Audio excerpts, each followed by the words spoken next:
Et à mes côtés, Cédric Lavaux, président du fichier Amepi. Bonjour Cédric. Et à mes côtés également, Boris Vienne, président de l'Union nationale des notaires employeurs. Bonjour Boris. Bonjour Marie. Alors, je vous ai fait venir tous les deux pour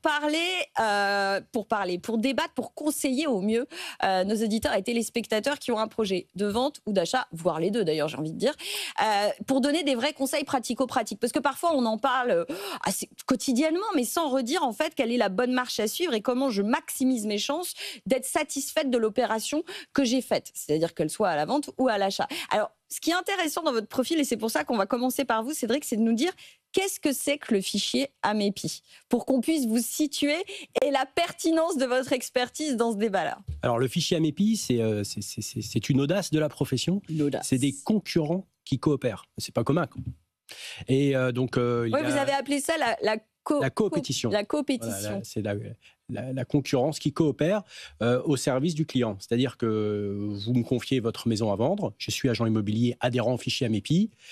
S'il y a 50 agents immobiliers adhérents sur mon territoire au fichier Amepi, alors vous me confiez une exclusivité pour avoir la relation qui soit une relation privilégiée avec votre agent immobilier. Vous avez votre assureur, et ben vous avez votre agent immobilier. Mais je ne vais pas me limiter à mes propres clients, je ne vais pas me limiter à mon propre micro-territoire. Je vais ouvrir la possibilité de vendre votre maison à l'ensemble des agents immobiliers adhérents du territoire. Et puis, les professionnels se partagent les honoraires entre eux. Donc, en gros, pour faire simple, c'est le partage du mandat exclusif. C'est le partage du mandat exclusif qui permet à l'acquéreur, avec son agent immobilier, de ne pas raconter 50 fois la même histoire à 50 agents immobiliers différents, mais de pouvoir avoir accès à l'ensemble de l'offre de son territoire. Et au vendeur, il va y avoir une relation privilégiée, unique avec son agent immobilier, mais de démultiplier ses chances sur la vente. Je m'adresse à vous, Boris, parce que vous les voyez, les acheteurs, à la fin, au bout du bout. Vous les voyez, pas forcément qu'au bout du bout d'abord, parce que ce serait sympa de rappeler que les notaires, ils ne font pas simplement signer l'acte notarié à la fin. Parfois, non. Parfois. Non, il faut le dire quand même. Vous faites aussi de la transaction.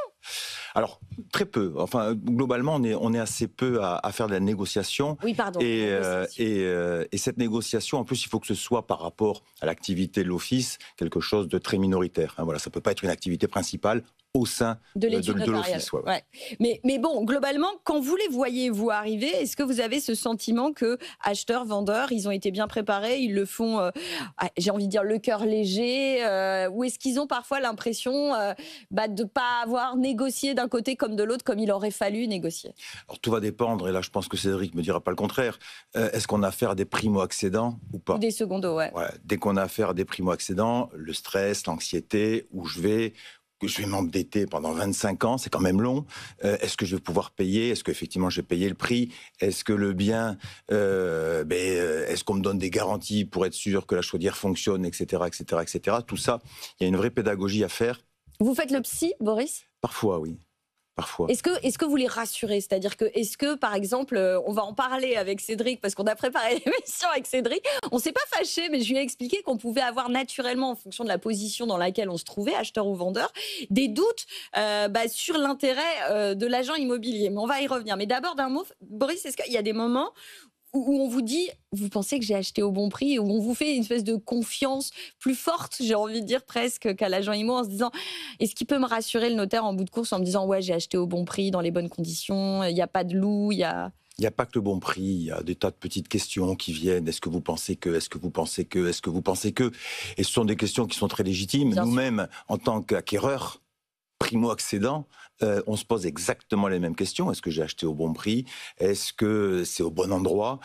Est-ce que si un jour demain je dois revendre, est-ce que je vais réussir à revendre? Toutes ces questions, on se les pose tous en tant qu'acquéreurs. Donc oui, ce sont des questions qui sont légitimes et qui viennent très régulièrement. Alors, pas de tous les acquéreurs, parce qu'il y en a qui ont plus l'habitude que d'autres, mais en tout cas, les primo-accédants, c'est une multitude de questions. Ouais. Tout à fait, bien sûr. Et donc, vous faites ce boulot, vous sentez que vous les rassurez à chaque fois en disant, là, effectivement, ou alors vous dites, mais vous pouvez faire confiance à l'agent immobilier qui vous a conseillé. Ça se passe comment, en fait? Alors, j'y vais très personnellement. Alors, après, chacun a sa façon de travailler et sa façon d'aborder ces sujets qui sont un peu hors juridique. À titre perso, j'y vais un peu... si j'étais à votre place, qu'est-ce que je ferais? Et si j'étais à votre place, j'irais. Je ne me poserais pas la question. Et parfois, je dis, si j'étais à votre place, j'irais pas. Mais c'est pas trop tard? quand je me retrouve Ça devant... dépend du moment où on me pose la question. Ça dépend du moment où on me pose la question. Mais vous voyez, c'est vraiment aussi... Parce que très franchement, un bien, ça reste un bien. Ouais.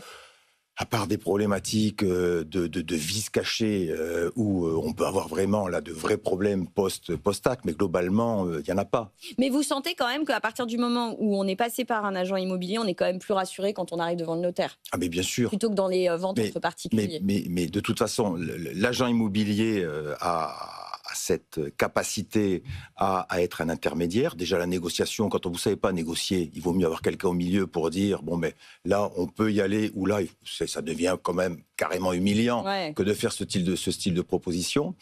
Et après, le rôle de l'agent immobilier, c'est aussi d'avoir fait un certain nombre de vérifications en amont et de pouvoir dire, bon, ben voilà, j'ai fait tel et tel type de vérification, des vérifications pratiques, parfois, peut-être un petit peu moins, mais des vérifications juridiques, et de savoir rassurer l'acquéreur potentiel, ne serait-ce que de savoir, d'être sûr que le vendeur est bien le propriétaire. Ça peut arriver des cas comme ça, c'est très rassurant. Bref, on va rentrer dans le vif.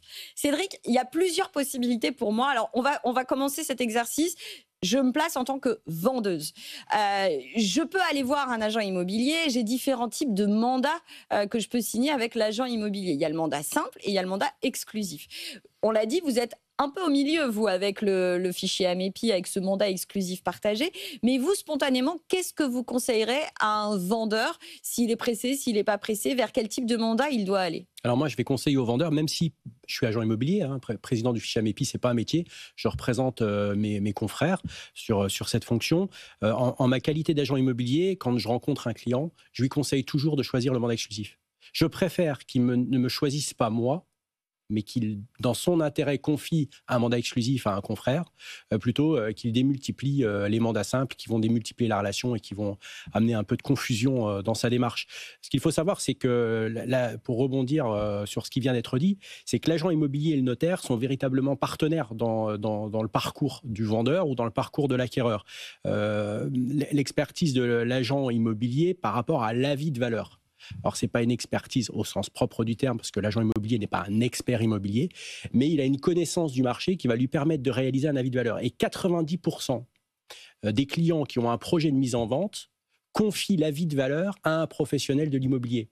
C'est pas neutre. Oui, donc quand même, ils ont une vraie confiance sur la capacité de l'agent immobilier à estimer au juste prix. Ils ont une confiance, c'est ça, en se disant, voilà, même si nous avons le projet par la suite de vendre de particulier à particulier, ce qu'ils sont moins en moins nombreux à faire, puisque de ces 90%, finalement, 77%, c'est une attitude calimétrie, 77% vont confier un mandat à un professionnel. 77% de ceux qui vont faire évaluer leurs biens par un professionnel de l'immobilier vont passer par ce professionnel. 77% des 100%. Il y en a 4 sur 100 vendeurs, 90 font estimer leurs biens par un professionnel, et sur ces 90, 77 confient un mandat de vente. Et ce qui est très intéressant, c'est qu'au final, l'intermédiation professionnelle représente 80%. Ça veut dire que même les 3% qui n'ont pas confié un bien à un professionnel, finalement, finissent par y revenir. Mais on va y revenir là sur cette part de marché entre l'intermédiation ou de particulier à particulier, mais juste sur ce mandat exclusif, ce mandat simple. C'est vrai que spontanément, on a tendance tous à penser un mandat simple, ça me permet de rayonner et finalement de pouvoir essayer de diffuser mon annonce le plus largement possible.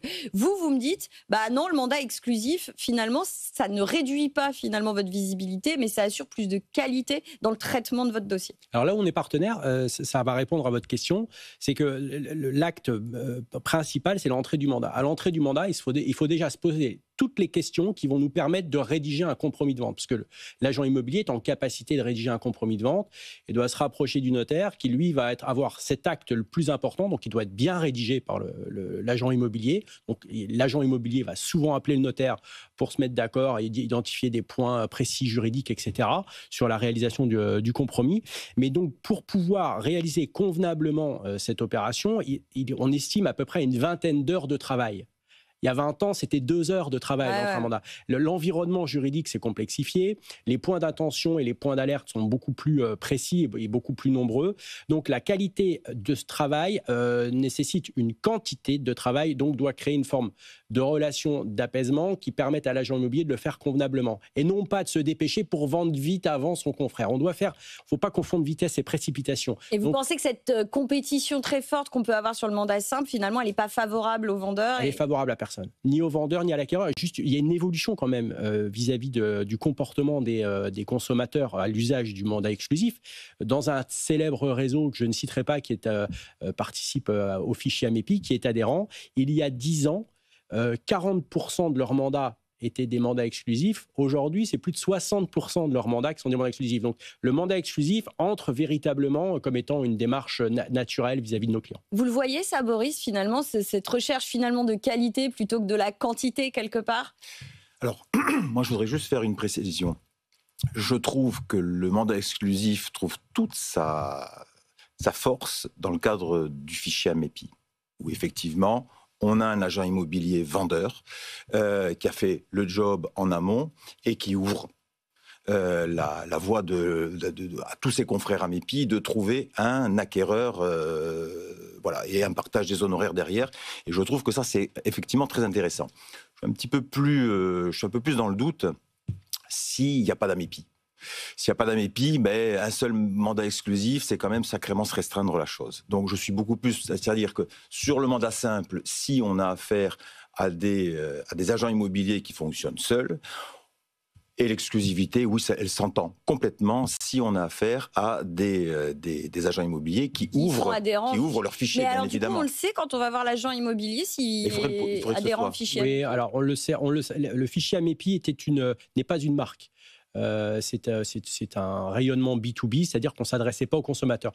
Un virage vient de s'opérer au sein du fichier, un vote déterminant vient d'être fait. On a décidé, à partir de l'Assemblée générale de juin à venir, que nous allons orienter notre communication vers le client final. Pour qu'il puisse comprendre. Pour qu'il puisse comprendre et pour qu'il puisse dire « je souhaite confier mon mandat exclusif à un membre du fichier Amepi, quelle que soit sa marque, pour pouvoir m'assurer la visibilité. Parce qu'il y a quand même un truc, je vais en parler avec vous, Boris, parce qu'on a eu hier dans notre petite case du Pro de l'Imo dans l'émission, justement un agent immobilier qui nous racontait qu'il avait signé un mandat exclusif avec une vendeuse qui a visiblement pas eu le temps d'attendre, qui allait voir quelqu'un d'autre. Bref, ça s'est pas très bien passé. Elle a fini par devoir donner de l'argent à un acheteur qu'elle avait trouvé par ailleurs, et ça a été compliqué. Donc, il y a quand même des obligations. Quand je signe un mandat exclusif, je m'engage pendant 3 mois, c'est ça? Alors, vous avez aussi exclusivité. C'est-à-dire que vous avez les mandats d'hyper-exclusivité, on dira, où c'est moi, point barre, quoi qu'il arrive. Et vous avez des mandats, je dirais, semi-exclusifs. Des mandats où, si vous trouvez seul, sans passer par un professionnel, votre bien, à ce moment-là, on considère que je n'ai pas à avoir une rémunération. Voilà, c'est vrai, je peux sortir de l'exclusivité. Là, elle était passée par une autre agence pour le coup. Non, tout à fait. Alors, c'est ce qu'on appelle. Alors, on a inventé des termes. En fait, il y a 2 mandats qui existent au sens juridique. C'est le mandat simple et le mandat exclusif. On a créé ces semi-exclusivités. Là, c'est une ouverture marketing qui permet aux vendeurs de nous présenter un client et contre une rémunération partielle. C'est-à-dire, on peut faire un contrat semi-exclusif avec le client en disant Marie, si vous emmenez une connaissance qui est venue familiale ou amicale pour l'acquisition de votre maison, vous ne voulez pas vous en mêler parce que vous voulez conserver une distance, vous confiez le contact à l'agent immobilier et du coup, puisque vous emmenez le contact, la rémunération sera partielle. Mais vous Boris, moi, ma question, elle est plus est-ce que vous le constatez face à vous, des difficultés parfois de gens qui sont engagés, donc il y a une période incompressible, on l'a dit, de 3 mois, qui se retrouvent pieds et poings liés. C'est rarissime. C'est rarissime. Franchement, c'est rarissime. Mais je voudrais juste revenir sur ce que dit Cédric et sur le partage. Tout le monde, aujourd'hui, est capable de dire, pour ceux qui ont eu affaire à la justice, j'ai mon avocat. Tout le monde est capable de dire, pour ceux qui ont eu affaire au notaire, j'ai mon notaire. Et aujourd'hui, les agents immobiliers, là, c'est vraiment un reproche que je fais aux agents immobiliers. Ils n'ont pas su se mettre au niveau du client. Ils sont encore tournés ils n'ont pas fait cette petite révolution que tout le monde fait. C'est-à-dire qu'en fin de compte, le principe, c'est le client. Ce que nous devons privilégier les uns et les autres, c'est l'acquéreur potentiel, c'est le vendeur potentiel. Et il faut qu'on soit en mesure de dire, j'ai mon agent immobilier. Et vous allez dans certains pays, on n'a pas besoin d'un fichier AMEPI. On est dans le partage systématiquement. Systématiquement. Vous avez le vendeur qui a son agent immobilier, vous avez l'acquéreur qui a son agent immobilier, voire plusieurs, mais il n'y a qu'un seul agent immobilier pour le vendeur. Et il y a un partage systématique et en plus, c'est le vendeur qui paie son agent immobilier et c'est l'acquéreur qui paie son agent immobilier. Voilà. Ouais. Ça, c'est vers là le sens de l'histoire. C'est notre débat. On a préparé, vous l'avez dit, notre émission hier. Moi, je vous ai dit intuitivement, vous sortez dans la rue, vous interrogez 50 personnes. Il peut vous dire le nom de son garagiste, le nom de son assureur, le nom de son notaire, le nom de son dentiste. Demandez-lui le nom de son agent immobilier. Ça va être nettement plus compliqué. Mais c'est ça que vous voulez créer, en fait. Bien sûr, le fichier. Enfin, c'est évident. Je veux dire, la profession doit faire en sorte que nos clients identifient leur agent immobilier. On n'est pas le point de rencontre hasardeux d'une publicité, quel que soit le support, sur Bien Ici, évidemment, puisque c'est notre support de la profession, et la rencontre hasardeuse d'un professionnel. Non, l'acquisition immobilière est l'achat le plus important dans la vie. Justement, messieurs, parce qu'il ne nous reste que 4 minutes, je sais, le temps défile, c'est horrible. C'est horrible. Il nous faut 2 heures d'émission. Mais justement, là, on explique qu'il faut que ce soit un tiers de confiance, etc. Mais là, c'était aussi notre discussion d'hier. J'ai démarré cette interview en demandant à Boris, est-ce que de temps en temps, vous avez des gens qui doutent de la fiabilité du prix qui a été fixé, qu'on soit acquéreur ou qu'on soit vendeur? Ma question, elle est simple. Est-ce que véritablement, je peux faire confiance à l'agent immobilier quand je suis vendeur, quand je suis acheteur?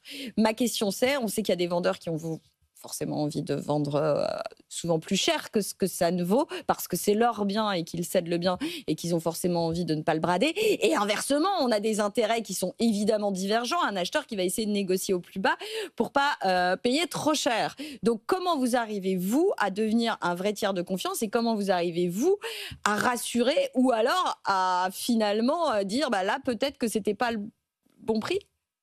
On peut pas, on doit. On doit impérativement être un tiers de confiance. C'est l'essence même de notre mission et de notre profession. Mais comment je sais, moi, que c'est le bon prix? Mais parce que ma question, elle est simple. Le bon prix, déjà, alors, il y a une idée reçue qui consiste à penser que l'agent immobilier fait le marché. Non. Le bon agent immobilier, c'est le miroir du marché. C'est celui qui est en capacité de vous démontrer pourquoi il considère que votre bien vaut ce prix. Il va avoir une étude qui va être précise par rapport à des critères qui sont des critères liés à un marché théorique et une étude comparative par rapport à ce qu'il va constater de ce qui s'est vendu sur votre territoire, de son propre... Le fichier AMEPI n'est pas qu'un réservoir de mandats exclusifs, il y a 50 000 mandats exclusifs en France. C'est aussi une base de 600 000 biens vendus qui permet à l'agent immobilier d'adhérent de vous convaincre, Marie, que ce prix est le bon, puisque autour de vous, telle maison ou tel appartement s'est vendu à tel prix, il y a tant de temps, et puis compte tenu du marché, compte tenu de l'offre et de la demande, eh bien je réussis à vous convaincre que ce prix est le bon. Mais je comprends, mais Boris, même question. Vous, notaire, vous, agent immobilier, vous avez plus intérêt à ce que le vendeur vende cher, puisque votre commission ou votre rémunération, elle est basée sur le prix de vente final. Donc, comment je peux être certaine que si je suis acheteur, par exemple, ce prix n'est pas volontairement gonflé et inversement, si je suis vendeur, parce que vous avez envie de vendre Boris, vite, il y a du boulot pour la convaincre. Non, il y a pas... Non, alors, on a quand même un gros avantage par rapport aux agents immobiliers, c'est que les statistiques en termes de vente, on les a de manière exhaustive. 100% des ventes passent par les notaires et nous avons des statistiques derrière avec un outil qui s'appelle la DSN et qui nous fait toutes les statistiques. Et vous avez toutes les ventes de France quasiment à l'instant T, vu que maintenant nous sommes dans l'obligation de ça serait pas mal, parce que franchement, les chiffres, je vous adore, les notaires, mais on a toujours les chiffres 6 mois après. Quand même, non, mais sauf qu'aujourd'hui, nous avons l'obligation d'alimenter au niveau de la promesse. Et oui, donc ce qui veut dire que nous avons une information à l'instant T. Ça, c'est quand même très important. Deuxièmement, vous avez des tas de sites aujourd'hui, des tas d'applications qui vous permettent de savoir, au moins à 6 mois, comme vous le dites, à combien s'est vendu le bien. Et donc, vous pensez que c'est forcément un gage de transparence par rapport au prix qui va être fixé ou par rapport C'est forcément... Vous savez, quand quelqu'un va acheter un bien, en général, il ne visite pas un seul bien. Il en visite 10, il en visite 15, et à un moment donné, il fait un choix où il a un coup de cœur.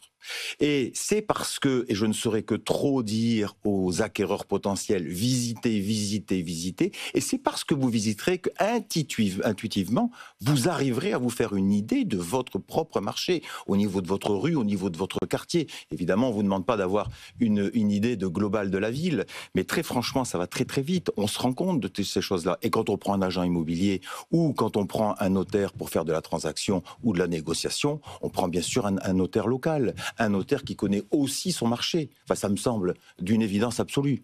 Et un agent immobilier local. Je vous donnais l'exemple hier.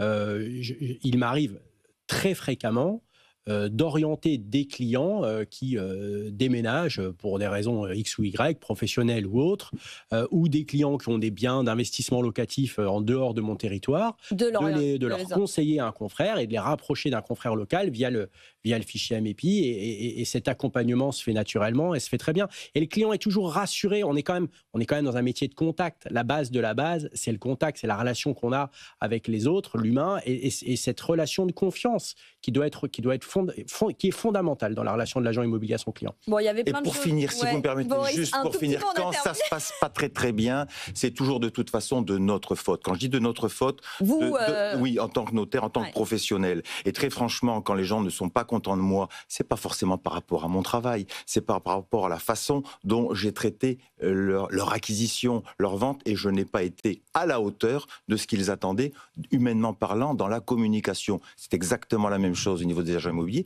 et c'est exactement la même chose pour tous. Voilà. Bon, bah merci à tous les deux. Je suis désolée parce que j'avais plein d'autres trucs, des petits tips à vous donner. Mais bon, on y reviendra. On vous fera revenir sur combien de temps j'attends avant de baisser mon prix. On s'est dit combien, 15 jours, c'est ça, Cédric, au téléphone? Moi, je fixe systématiquement un rendez-vous 15 jours après la mise en ligne pour faire un point avec le client. Et en gros, si ça démarre pas, on commence déjà à réfléchir à une baisse de prix. Je vous dis ça à vous, vendeurs, hein, mais on en reparlera. Mais ne sautez pas sur les meilleures occasions pour essayer de faire gonfler les prix, parce que si ça se vend pas au bout d'un mois, 2 mois, 3 mois, ça devient compliqué après de ne pas finalement vraiment baisser le tarif, et donc là pour le coup se retrouver dans une situation compliquée. Mais on reviendra, on refera un débat sur le sujet avec des petits conseils pratico-pratiques pour alimenter la vente ou l'achat de votre futur logement. Merci d'avoir été avec nous.